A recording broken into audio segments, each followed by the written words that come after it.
If you asked the AI chatbot of your choice to help design a smartphone with the best specification possible, it might come up with something similar to the Samsung Galaxy S24 Ultra, which itself is packed full of AI smarts. After all, there's very little missing from the top Galaxy model, with everything from a stylus to the very latest processor included. Does this mean you shouldn't think twice about buying it? Let's find out. I bought a Galaxy S23 Ultra last year, trading a Galaxy S21 Ultra for it, and I am sad to report that trade-in deals and discounts at launch are not as enticing as they were a year ago. If you are trading up from last year's model, expect to pay hundreds over your trade value. I would still say it's worth making the leap just this once. Older phones are going to be left out of the newest AI features more and more with every update. That means values could plummet the first time Samsung delivers bad news and drops the features built in on the Galaxy S22 Ultra or something even newer. Is this phone worth such a high price? If you are asking that question, you are viewing wrong review. You want the Galaxy S24 Plus, which is probably worth it. This is the Ultra, this is the extreme phone, the one that does what no other phone can do. You can't put a normal price tag on Ultra, it doesn't fit. The Galaxy S23 Ultra was our overall best camera phone of last year, so rumors that Samsung would be dropping the optical zoom from 10x to 5x set off a flurry of concern. The 10x zoom was the standout feature on the Galaxy S23 Ultra. Aside from the 200 megapixel sensor, the two zoom lenses, the 100x digital astrophotography, the AI image enhancements, and everything else the phone could do. Still, it's odd for Samsung to take a step backwards, especially where specs are concerned. Let's start with the Galaxy S24 Ultra's 5x zoom lens. Samsung has not taken a step backwards, more a step sideways. The Galaxy S24 Ultra still has the best zoom camera you can find on a smartphone. It's better than the Galaxy S23 Ultra's 10x zoom, and it's much better than the 5x zoom you will find on the iPhone 15 Pro Max most of the time, like when you are really using the zoom to its full extent. When you zoom in to 10x or even 100x, the Galaxy S24 Ultra produces images with better color and much better dynamic range than the Galaxy S23 Ultra. Where the older camera made images look flat, you will see more depth and shadow with the Galaxy S24 Ultra. What you won't see is plenty of detail. Samsung has sacrificed the fine details in images for better overall quality. It's good trade. Those 10x and 100x zoom images from the S23 Ultra look terrible. Sure, you could make out some details, but they are mixed with noise and blur like a virtual chopped salad. On the Galaxy S24 Ultra, you won't see as much, but you will be happier sharing those photos because they actually look like good pictures rather than police evidence. Check out some camera sample from Galaxy S24 Ultra and some comparison between Galaxy S24 Ultra, S23 Ultra or iPhone 15 Pro Max.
Ever since Apple started making its own Bionic chipset for the iPhone, we haven't seen an Android phone that could beat Apple's best iPhone in raw performance.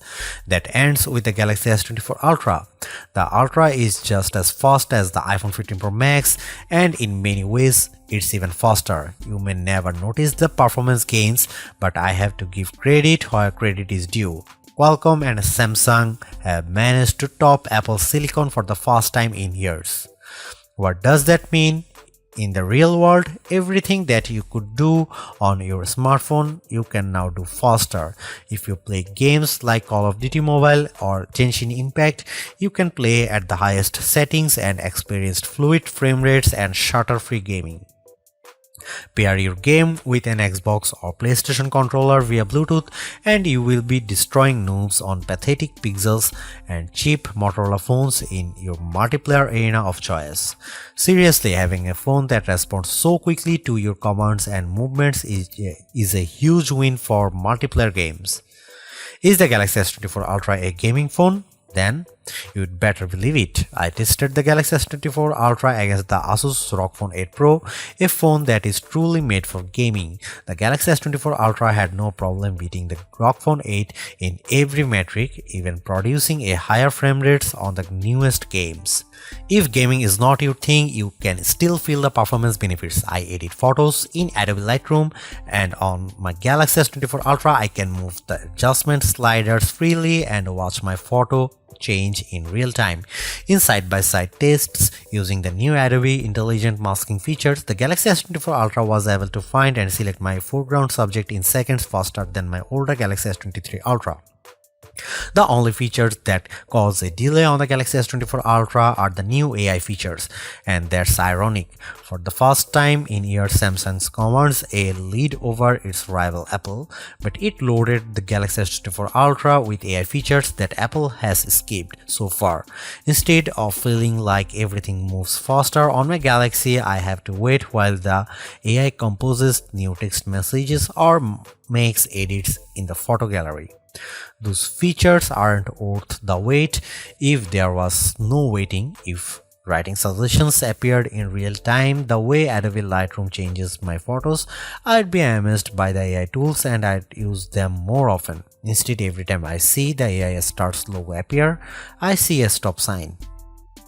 You won't find a phone with longer battery life than the Galaxy S24 Ultra. In our lab testing, which involves continuously browsing the web on 5G until the battery runs out, the Galaxy S24 Ultra in its default adaptive display mode lasted a huge 16 hours and 45 minutes. That beats the impressive 14 hours and 2 minutes the iPhone 15 Pro Max managed in our testing. It also outlasts the Galaxy S23 Ultra by more than 2 hours, as beats many other Android phones too. You'd have to buy a hardcore gaming phone with a massive battery inside like the Red Magic 9 Pro with its 6500 mAh cell to get any more battery life from your phone. Samsung didn't increase the size of the battery over last year's Ultra, it just improved power management on the Galaxy S24 Ultra so it saves more juice.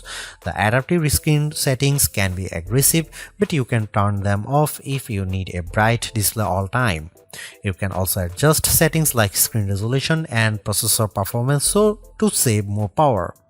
There are even more extreme options. Samsung used to have an ultra power saving mode, but now that's just another setting under the power saving features, letting you limit the apps available, turn off edge panels, dim the display, and generally shut down everything you don't need to conserve every watt.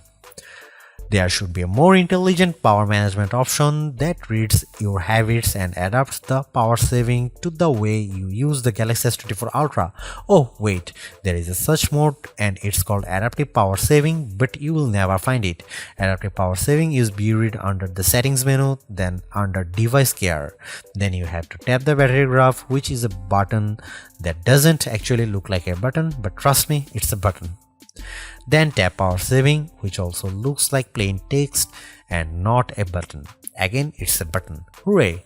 You are almost there. Just find the three little dots in the upper right corner, which is Samsung way to hide even more menus, and then you will finally be able to open the adaptive power saving settings. Why Samsung? Why? Why does it have to be this way? Why can't my Galaxy S24 Ultra come with adaptive power saving turned on by default? If this feature is so useful, why is it hidden beneath 5 layers of menus? Beneath buttons that don't look like buttons and sub-menus that are just cryptic dots. Enough is enough. Fix the software, or this is my last Galaxy Ultra. The Galaxy S24 Ultra charges at 45 watt, which is a respectable charging speed, fast enough to get you well past 50% if you only have a half an hour to charge your phone. In 15 minutes, my Galaxy S24 Ultra was just under 40% charged, and it took around 45 minutes to charge the phone completely. That's even faster than Samsung promises. There are phones that charges faster, like the OnePlus 12 that comes with an 80 watt charger. That phone can reach 100% charge in about half an hour, and OnePlus even has a super fast wireless charger that is capable of 50 watt charging. The S24 Ultra can handle up to 15 watt wireless charging, including the latest QI2 charging standard. The Galaxy S24 Ultra can also charge other devices wirelessly, and if you can find wireless power sharing in the settings menu, I will personally send you a price instead. Just add a wireless power sharing button to the quick settings menu if that's a feature you use often. Unlike the OnePlus 12, the Galaxy S24 Ultra does not come with a charger in the box, and if you want the fastest charging speed, you will need to pay attention to the charger you buy. You can spend a lot of money and get a big Walmart from Samsung, or you can do right thing to get Anker 713 Nano charger from Amazon for around half the price. A refreshed design does not make a true upgrade. New features, new technology, and lifestyle enhancing alternations do. And the Samsung Galaxy S24 Ultra has all of these along with seemingly every other features or specification bump you could want from a new phone.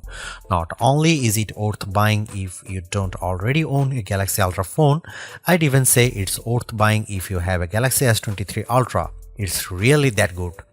Obviously, you don't need to upgrade your Galaxy S23 Ultra, but it's heartening to discover Samsung hasn't just sent out a vogue refresh of its most expensive non-folding phone this year, which is really what it did with the Galaxy Z Fold 5 over the Galaxy Z Fold 4.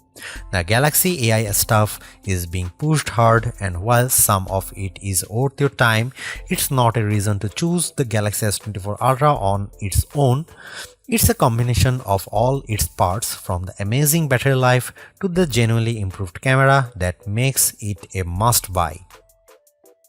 Although I say it's even worth an upgrade from the year-old Galaxy S23 Ultra, I do think you should mostly go into the Galaxy S24 Ultra with the intention of keeping it for years. Quite apart from Samsung's efforts to use more recycled materials, the software update commitment, the sheer ability of the device, and the price bump all shout, keep me in all. Honestly, I don't think you will tire of the Galaxy S24 Ultra or reach its full potential anytime soon. Buy it and keep hold of it, as you simply can't do much better. Thanks for watching. See you in the next one.